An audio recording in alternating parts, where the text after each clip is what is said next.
I wanted to give you a quick rapid fire checklist of some more advanced tactics that I've seen businesses use and that work, that are kind of more on the advanced basket. They're not like beginner small business stuff.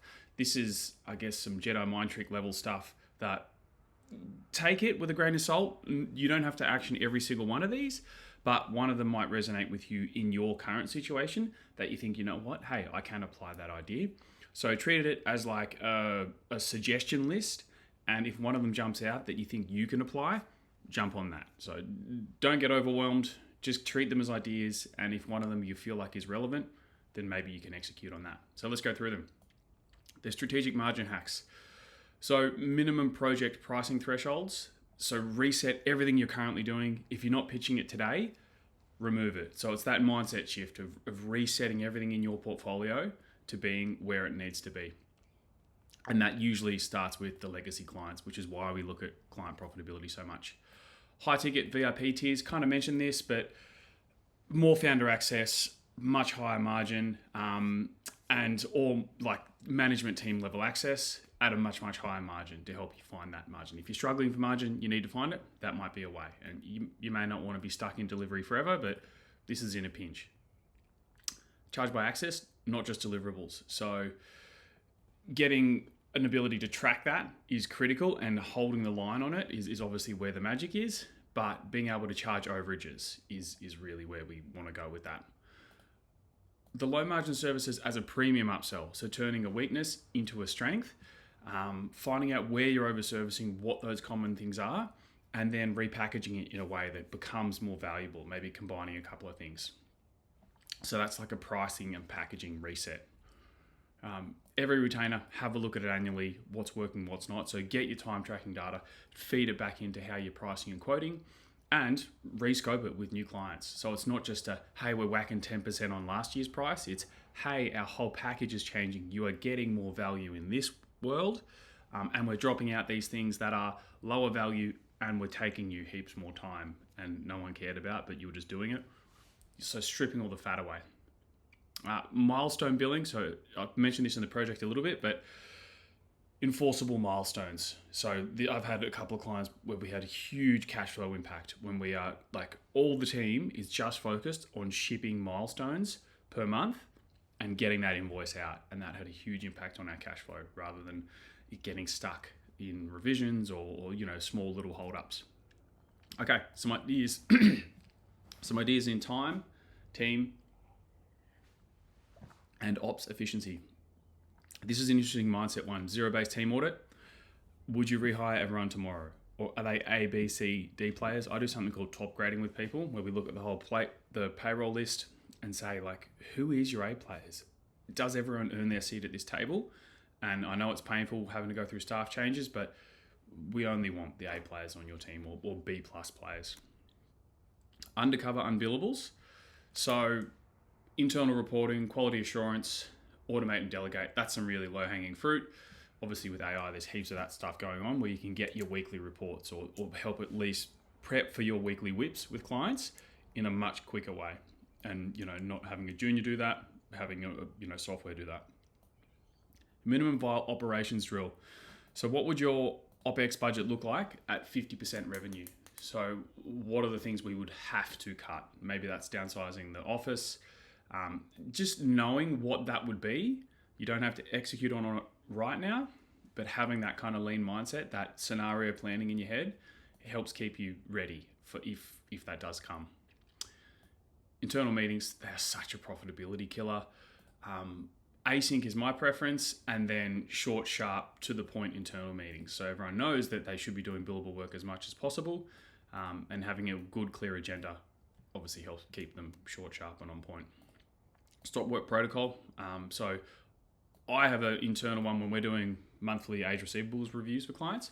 If they've got 2 invoices outstanding, that's it. No more, but it's a stop work after that. If you have 3 invoices outstanding with a client, there's a good chance. The longer it goes, the less probability you have of getting paid. So if they're late by a certain number of days or over a 10 grand limit, pause it, and that will get the client's attention. So you need to do this in good communication, but having a really clear stop work protocol to enforce it shows that you're serious about collecting cash and you got to pay payroll, so they need to respect that. A no free work rule. So that's about stopping the out of scope stuff, approved bill. And one way to do that is tracking your free hours and actually putting a dollar value on those free hours to make you realize how much money is walking out the door. Because you can't see that otherwise. You're just like, oh, our wage cost is high and we don't have any margin. That's where your dollars are going. Cost per output. So that's having a look at like where in your delivery is really the time sucks. That's often sometimes like where's the founder time getting caught up in this output, and having a clear idea of what it's really costing you. Cool. Some revenue ones. Referral flywheel. So that's just a sales hack, right? Getting referrals, offering them an incentive, and trying to build your network of trusted clients, especially if you've got a client you love. Who do they know? Because often, those people want to operate in high level worlds, and they might have other clients you can help. Prepaid strategy, audits or workshops. So that's obviously if you're in a pinch, that kind of stuff is high margin, and you can sell it up front and hopefully get some cash in the door quickly. IP into micro products. So that might be a report, a tool, framework. We've got it down in another section, but basically, what are those other little things that you can give away? A lot of people use these to give away as a lead magnet. Is there any of those kind of small little reports that we could turn into a paid product? I'm seeing some agencies offer this more and more actually, is actually acting as their fractional CMO. Like I'm a fractional CFO. This fractional idea is really catching on. Can you actually control the marketing function and decide what other agencies are coming in the door? So have that more trusted partner, deeper relationship with them. And then you can work out maybe you want a percentage of ad spend or the strategic fees, rather than just being that, that technician delivery of certain things. Legacy clients, so annual uplift. I mentioned the inflation uplift, but this might be an additional one, like a proper rescope of people and having a look, do they fit in our new pricing tiers? If not, they're not a great fit. And often you'll start, if you've got a legacy client that's still really profitable, maybe you don't touch, but especially those legacy clients who are costing you money, that's where you'd start with that. So you don't want to carry dead pricing is the common theme in all of those ideas. This is about founder and capital discipline. Again, reinvest before extracting profit. So obviously you want to be paying yourself a livable wage, but if you want to grow up the growth curve, you need to keep some cash into the business, 2 to 3 months of runway, always. And that takes discipline to not get your hand in the piggy bank. Fully understand it, but trust me, you will need it one day and you'll be glad you did it. This one, sunk cost fallacy, very common. Don't throw good time after bad. Don't dig yourself a bigger hole. Be okay just to write it off and say, you know what, draw a line on it. We tried, it failed, move on, and focus on the things that will get you there. So cut that earlier. People throw too much time at stuff that's still not working. A stop doing list related to the point above. 3 things that don't move profit, growth, or cash. So what are the things that aren't really moving the needle? What can you stop doing? I think founders often are constantly adding more to their plate. You need to remove some things to focus on the things that are actually working. Founder bottlenecks. Obviously, that's a huge problem. You need to build yourself out of your business. So giving yourself a team that can do that for you is the most important part. That's obviously a huge other topic, but this is just a quick shopping list. If you haven't heard it already, maybe that resonated with you then. Quarterly cost reductions. I mentioned it on a previous video about reviewing your P&L line by line, having that time in there, and then a keep, kill, renegotiate. So that's where you can say, you know what, we need that, get rid of, and which vendors do we need to renegotiate with. So you just want to trim it before it compounds month on month and you forget about it. Subtle plug here, get some external eyes, like a fractional CFO, or just a peer, or someone else in your world, or your bookkeeper to do it for you. But getting that second set of eyes really helps you see things that maybe you can't see on your own. 3-tier margin plan, so baseline, target, stretch, and then you've got the 3-tier pricing plan where you've got, that you've got set margin built in there, and it's kind of like a productized service idea that you can deliver on that, and it's super set, and it stops things getting out of control. All right, we're on the home stretch here. These are the emergency mode levers. So pre-sell future services at a discount. You might want to sell a year's upfront for a juicy discount, or for example, an early payments discount. If they pay earlier, you can wipe a little bit of margin off it.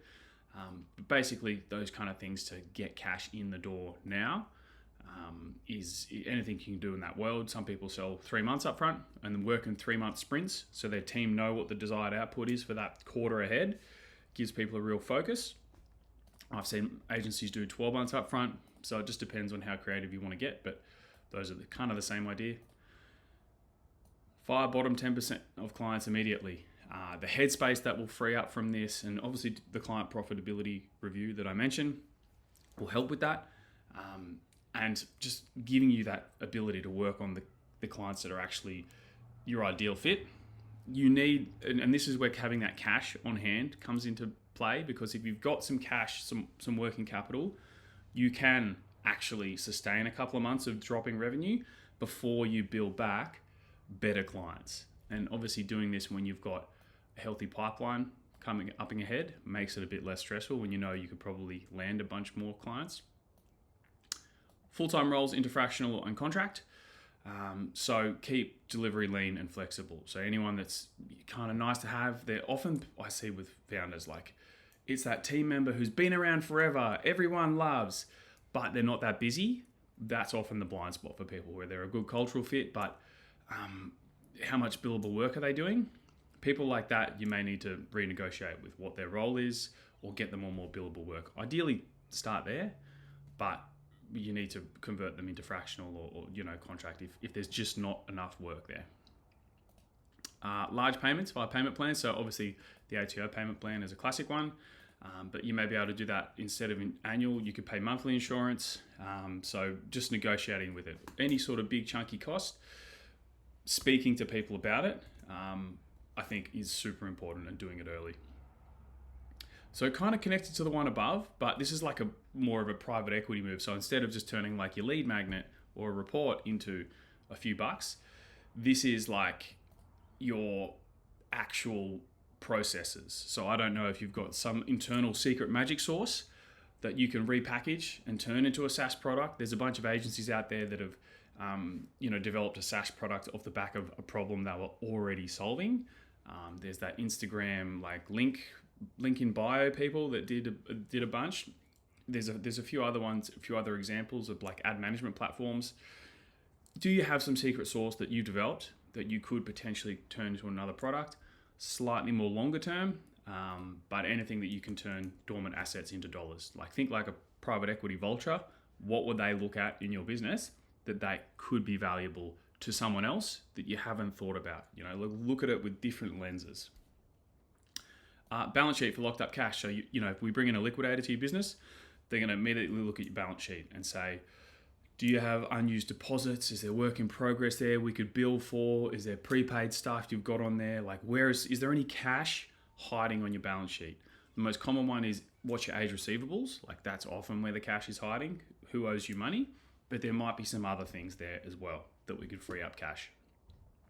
Rapid response playbook, number 33.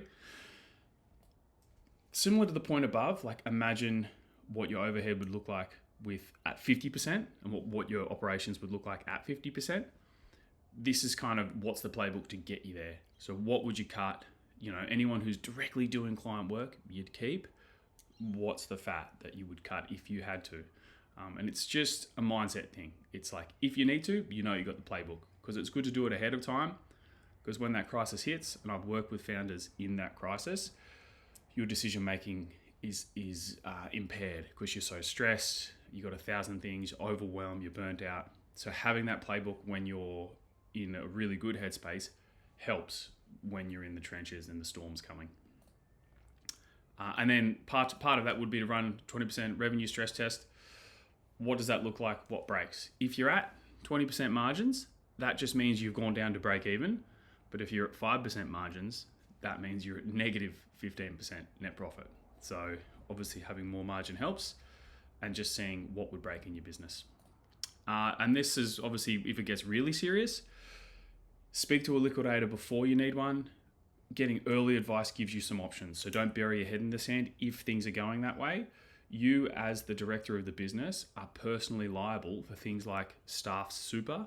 So even if the business runs out of cash, you can be pursued for repaying your staff's unpaid super. So always pay your staff super, of course, but getting it ahead of it. Often when this is running out of people and people are in a bit of a cash crunch and debt is building, they ignore it because it's scary. Get ahead of it. And my final tip, which I've actually helped with a couple of clients and we've saved them literally hundreds of thousands of dollars on this. If you've got a big scary ATO tax debt that's got out of control, there's something called what's it called? It's like the SBR, the Small Business Restructure. That's it.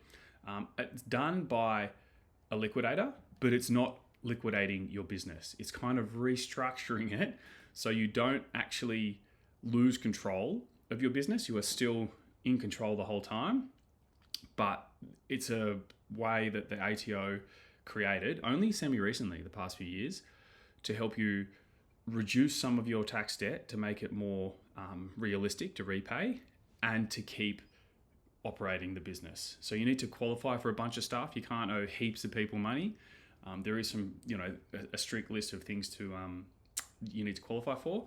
But I have helped clients through this, and we engage a liquidator to help, and you can wipe off a bunch of ATO tax debt and continue operating the business. So it's an absolute lifesaver, and the ATO have done this.